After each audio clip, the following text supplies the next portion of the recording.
మార్కెట్లో ఏ కోర్స్ చేసినా రెండేళ్ల ముచ్చటే, కానీ ఏఐ అండ్ డేటా సైన్స్ నేర్చుకుంటే రాబోయే 10 ఏళ్ల వరకు మీ కెరియర్ కి తిరుగుండదు. అది ఒక్క ఇన్నోమాటిక్స్ తోనే సాధ్యం.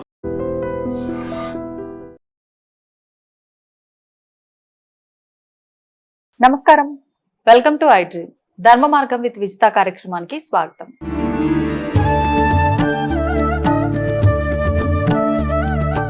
నమస్కారం గురుగారు. పరమేశ్వరార్పణం. గురుగారు, ఇప్పుడు ఈ అధిక జ్యేష్ఠ మాసంలో రాబోతున్న పౌర్ణమి, మామూలుగానే పౌర్ణమి పారాయణలకు వీటన్నిటికీ కూడా చాలా విశేషం అంటూ ఉంటారు. మరి ఈసారి వచ్చిన ఈ అధిక జ్యేష్ఠ మాసంలో వచ్చిన పౌర్ణమి దేనికి ప్రత్యేకత? ఆ రోజు ఏం చేస్తే బాగుంటుంది అంటారు? జ్యేష్ఠం శ్రేష్ఠ గుణైర్యుక్తం అనేటువంటిది ఒక పదం ఉంది. జ్యేష్ఠము అంటే గొప్పది, పెద్దది, శ్రేష్టమైనటువంటిది, విశేషమైనటువంటి చాలా పదాలు ఉన్నాయి. మామూలుగానే జ్యేష్ఠము అంటే ఈ పదాలు. అధిక జ్యేష్ఠము అనేటువంటి దానికి వీటికి 10,000 రెట్ల వృద్ధి అనేటువంటిది ఉన్నది. అయితే మామూలుగా ఏకాదశి, ఇలా పౌర్ణమి ఇవన్నీ చూసుకుంటున్నప్పుడు ఏకాదశి రోజు నాడు మనం ఏదైనా ఒకటి వ్రతాన్ని ఆచరిస్తే అది అనేకదాయకంగా ఫలిస్తుంది. పౌర్ణమి అనేటువంటిది పూర్తిదాయకమైన ఫలితాన్ని అది అందిస్తుంది ప్రధానంగా. ఇది ఒకటి మనం పెట్టుకోవాలి. అయితే ఈ అధిక జ్యేష్ఠ పౌర్ణమికి విశేషం ఏమిటి అంటే, ఒక మాటగా అందరికీ అర్థమయ్యేలా మనం చెప్పుకోవాలి అంటే, ఏలినాటి శని అనేటువంటిది నిజంగా చాలా మంచిది. చాలా మంచిది. ఎందుకండి? మన విధానాన్ని అనుసరించి అది మనకి దాని యొక్క ఫలితాన్ని ఇస్తూ ఉంటుంది. అది మంచిగా భావిస్తే దాని సత్ఫలితాలు ఇస్తుంది, కాదు అనుకుంటే దుష్ఫలితాలు ఇస్తుంది. ఎట్లా? మన మార్గం, మన విధానం ఎలా అయితే ఉంటుందో దాన్ని అనుసరించిస్తుంది. ఇప్పుడు మేషరాశి, మీనరాశి, కుంభరాశి, వీళ్ళకి ఈ యొక్క ఏలినాడు శని ప్రభావం ఉంది. ఇందులో ఈ ఏలినాడు శని ప్రభావం వల్ల మాకు వృద్ధి కలిగింది, మేము బాగున్నాము, మంచిగా ఉన్నాము, ఆయన అనుగ్రహం కలిగింది అనుకునేటువంటి ధర్మాత్ములు కొంతమంది ఉన్నారు. వాళ్ళ జీవితం ప్రశాంతంగా నదీ ప్రవాహం వలె ఏ ఇబ్బందులు లేకుండా ప్రశాంతంగా వెళ్ళిపోతుంది. ఏలినాడు శని ప్రభావం వల్లే మాకు ఈ ఇబ్బందులు వచ్చాయి, ఇలా నెగిటివ్గా ఆలోచించుకునే వారు ఉంటారు. అందరివి కూడా అవకతవకలు. నదీనాం సాగరోగతి. ఈ సాగరంలో అలలు ఎలా ఉంటాయి? ముందుకి వెనక్కి వెళ్తూ ఉంటాయి. దానివల్ల ఎలాంటి ఉపయోగం లేదు. అంత ఉంటుంది సాగరం, గుప్పి చెంచా నీళ్ళు తిరగడానికి ఉపయోగం లేదు. కనుక ఆ వైవిధ్యం అనేటువంటి అందులో కనిపిస్తూనే ఉంటుంది. అలా ఎవరైతే ఏ కారణం చేతనైనా ఒకవేళ నెగిటివ్గా ఆలోచిస్తూనో, లేదా అందులోంచి బయటికి రాలేక అదే రకంగా మదన పడిపోతుండేటువంటి వారికి మాత్రం ఆ రోజు చాలా విశేషమండి. ఎక్కడైనా ఏదైనా ఆలయంలో ఆంజనేయ స్వామి వారికి విశేషంగా బెల్లము, మిరియాలు రెండు కలిపితే పానకం తయారవుతుంది. ఆ పానకంతో ఆంజనేయ స్వామి వారికి అభిషేకం చేయించమనండి. అది చాలా అవసరం ప్రతి ఒక్క మనిషికి కూడా.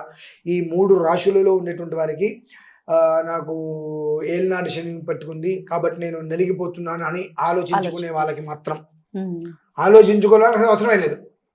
ఆ భయంతో ఉన్న వాళ్ళు మాత్రం ఖచ్చితంగా ఆంజనేయ స్వామి వారికి పానకంతో చక్కగా అభిషేకం, పానకం అయిన తర్వాత చెరుకు రసంతో అభిషేకం, ఈ 2 అయిన తర్వాత కొబ్బరి నీళ్ళతోటి, ఈ 3 విధానాలుగా అభిషేకం చేసి తర్వాత నీటితో అభిషేకం చేసి శుభ్రంగా ఆయన్ని తుడిచి అలంకారం చేసిన తర్వాత తమలపాకుల మాల దండ ఆయన మెడలో వేయించేసేసి ఇలాచీ దండ వేసి నమస్కారం చేసుకొని ఆయనకి అర్చన చేసుకోవటము. అనంతరము నల్ల నువ్వులు, మిరియాలు, ఈ 2 కలిపి శనికి ఆంజనేయ స్వామి వారికి పాశుపత హోమం అండి. పాశుపత హోమం చేసుకోగలిగితే మీకు ఏదైనా భయంతో జీవితంలో ముందుకు వెళ్ళలేక మీరు భయపడుతూ ఆ భయాన్ని తీసుకెళ్ళి శని మీద రుద్దేసేసి ఏలినాడు శని ప్రభావం వల్లే మేము ఇట్లా అయిపోయామని చెప్పి బాధపడుతూ ఆ దోషానికి కూడా వాగ్దోషం అంటారు, ఆ మాట ఆయన మీద వదిలేసేసి ఆ దోష ప్రభావం కూడా చుట్టుకొని ఇబ్బందులు పడేటువంటి వాళ్ళకి ఆ రాత్రి తెల్లవారే సమయానికి విముక్తి చెందుతారమ్మా. వెంటనే విముక్తి అనేటువంటిది ఆ భయం నుంచి, సమస్య నుంచి ఇలా మనం గట్టి పట్టుకున్నంతసేపు ఒకలా ఉంటుంది. ఇలా మన చేయి మామూలుగా ఇలా ఉంటుంది కదా, గట్టిగా పట్టుకోండి, ఇలా పడిపోతుంది ఇట్లా చేయి కిందకి. మనం పైకి లేపుదామన్నా చాలా బలంగా లేపాల్సి వస్తుంది, కానీ ఎక్కడో ఒక నొప్పి వచ్చి మళ్ళీ ఇలా వెళ్ళిపోతుంది. ఇది ఇలా వదిలేస్తే ప్రశాంతంగా ఎలా అయితే ఉంటుందో ఆ స్థితి తెల్లవారుదాపు చూడగలుగుతారమ్మా ఖచ్చితంగా. అది చక్కటి అవసరం ప్రతి మనిషికి. ఈ 3 రాశులలో ఉన్న వారికి శని వలన ఇబ్బందులు పడుతున్నామేమో అనుకునేటువంటి వారికి ఇంకా విశేషంగా పుష్యమి, అనురాధ, ఉత్తరభద్ర ఈ నక్షత్రంలో జన్మించిన వారికి చాలా విశేషం. ఈ పూజ చేయడం ఒక రకమైనటువంటి వజ్ర కవచం లాగా వాళ్ళకు ఒక ధైర్యం, మనోధైర్యం అనేటువంటిది పరిపూర్ణంగా ఏర్పడుతుంది. నేను వెళ్తున్నా, జరగాల్సింది అంతే, జరుగుతుందో లేదో ఎట్లా అనేటువంటిది థాట్ వెళ్ళిపోయి ఎందుకు జరగదు, ఎవరి కోసం కాన్ఫిడెన్స్ జరిగి తీరుతుంది, తీరాల్సిందే అనేటువంటి ఒక స్థితి ఇక్కడ పూర్తిగా ఏర్పడినట్టు ఆ రాత్రి తెల్లవారిలోకి వస్తుందమ్మా. అంతటి అద్భుతమైనటువంటి పర్వదినం కాబట్టి ఆ పౌర్ణమి ప్రతి ఒక్కరు అనురాధ నక్షత్రం ఆదివారం. ఇంకొక మాట చెప్పాలంటే కృత్తిక, ఉత్తరాషాఢ నక్షత్రంలో జన్మించిన వారికి కూడా ఇది చాలా ఉపయోగం. 6 నక్షత్రాలు విశేషంగా ఈ యొక్క పుష్యమి, అనురాధ, ఉత్తరభద్ర, కృత్తిక, ఉత్తరాషాఢ ఈ నక్షత్రంలో జన్మించిన వారికి కూడా చాలా సౌఖ్య యోగం ఏర్పడుతుంది. అంటే ఏమిటి అంటే మనల్ని ఏదో పట్టి పీడిస్తుంది ఏమీ లేదు, నిజంగా ఏమీ పీడచట్ల. మన మెదడే మనల్ని పట్టి పీడిస్తుంది. మన మీద మనమే కాన్ఫిడెన్స్ కోల్పోయాం, మన మీద మనకే నమ్మకం లేదు, మనం ఏమీ చేయలేము, చేత కాదు అని మనకు మనమే ఫీల్ అయిపోయి లేజీనెస్ లాంటిది ఒకటి పట్టేసేసి మనిషికి అమ్మ నా వల్ల కాదు, నాకు ఆ లేజీనెస్ అనేటువంటిది ఓపికలేనితనంగా తీసుకొచ్చి నీరసంగా వచ్చి నాకు ఒంట్లో బాగాలేదు అంటే అనేక రకాలుగా మనిషిని చిత్రవధ చేసి మైండ్ని కదలనీయకుండా నేనేం చేయలేను, నా వల్ల కాదు అనేటువంటి స్థితిలో మనిషిని పడేస్తుంది, కుదేలు చేస్తుంది.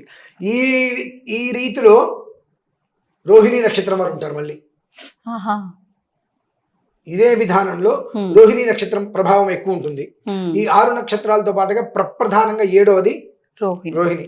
వీరందరూ కనుక అందులో ఆ ఒక్క విధానాన్ని కనుక నిర్వర్తించుకోగలిగితే ఇప్పుడు మన భారతీయ శంకరపీఠంలో కూడా నిర్వహిస్తున్నాం, ప్రత్యక్షంగా కావచ్చు లేక పరోక్షంగా కావచ్చు, ఆ విధానంలో కనుక రాగలిగితే తెల్లవారిదప్పటికెల్లా ఆ జుట్టు గట్టిగా పట్టుకున్నప్పుడు ఎలా ఉంటుంది మనకు నొప్పి, వదిలేస్తే ఫ్రీ, అలానే కాస్త ప్రశాంతంగా అలా దువ్వుతున్నట్టుగా అనిపిస్తే హాయ్, అటువంటి జీవితం వస్తుందమ్మా.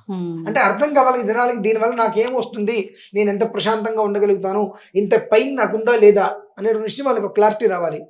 ఈ పెయిన్ అనేటువంటిది ఎవరిచ్చింది కాదు, మనకు మనమే తెచ్చుకున్నాము. ఏ రకంగా కూడా ఏదో గ్రహ ప్రభావం అనడానికి వీల్లేదు, అన్నీ బాగానే ఉన్నాయి. కానీ మన నెగిటివ్, మన దగ్గర ఉన్నటువంటి నెగిటివ్ ఆలోచన, ఇది కాదు, ఇది అవ్వదు, ఇది కుదరదు, ఇది లేదు, ఇది ఉండదు, ఈ ఆలోచన మనల్ని ముందుకు తీసుకెళ్ళనీయకుండా అలా పడేసేయి. కనుక ఏదో ఒక రకంగా ఒక్క క్షణం ఆలోచనని పక్కన పెట్టి మనం ఈ యొక్క పూజ కనుక చేసుకోగలిగితే పూర్తిగా అది పక్కకి వెళ్ళిపోతుంది కదా అని వాళ్ళకి అర్థం కావాలి. అర్థం అయ్యి కనుక అందులో ఆ పూజలో ప్రత్యక్షంగా పరోక్షంగా మన దగ్గర చేసుకున్న ఏదైనా దేవాలయంలో చేసుకున్న మంచి జీవితం ఏదైనా పడుతుందమ్మా. ఓకే, ఒక రకంగా తల మీద భారాన్ని దించేస్తున్నాం ఒక రకంగా పూజ ద్వారా, అన్ని రకాలుగా. సంతోషం, ధన్యవాదాలు గురుగారు. తవ్వండి, తవ్వుతున్న శివలింగం సరే దాన్ని అట్లా కప్పేసేయండి, చూపించదండి. కృష్ణ ఇస్ దేర్, మూర్తి పూజ కాదు, సాక్షాత్ బ్రజేంద్ర నందన భగవాన్ ఉన్నారు మూర్తిలో. ఏమీ ఆశించకుండా ఆరాధించే వాళ్ళు కూడా ఉన్నారా ప్రభుజీ? నిజమైన భక్తి అంటే మనకు తెలియదు కాబట్టి